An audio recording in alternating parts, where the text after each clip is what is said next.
41వ రోజు దువ్వాడ రైల్వే స్టేషన్లో వేసవిలో సాధారణ బోగీల ప్రయాణికులకు ఉచిత త్రాగునీటి బాటిళ్ల పంపిణీ. దువ్వాడ రైల్వే స్టేషన్లో వరుసగా 41వ రోజు కూడా ఉచిత త్రాగునీటి పంపిణీ కార్యక్రమాన్ని దువ్వాడ రైల్వే యూజర్స్ అసోసియేషన్ ఆధ్వర్యంలో నిర్వహించారు. భువనేశ్వర్ నుండి బెంగళూరుకు వెళ్తున్న ప్రశాంతి ఎక్స్ప్రెస్ రైలు దువ్వాడ రైల్వే స్టేషన్లో నిలుపుదల సమయంలో సుమారు 480 మంది సాధారణ బోగీల ప్రయాణికులకు లీటర్ త్రాగునీటి బాటిళ్లను పంపిణీ చేశారు.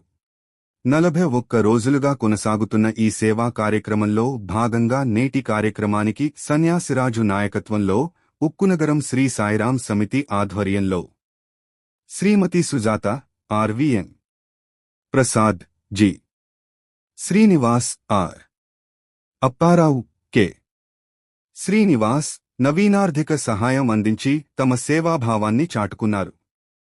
పలు స్వచ్ఛంద సంస్థలు, దాతలు మరియు సేవా దృక్పథం కలిగిన వ్యక్తుల సహకారంతో ఇప్పటివరకు మొత్తం 11,364 ఉచిత త్రాగునీటి బాటిళ్లను సుదూర రైళ్ల సాధారణ బోగీలలో ప్రయాణిస్తున్న ప్రయాణికులకు పంపిణీ చేసినట్లు నిర్వాహకులు తెలిపారు.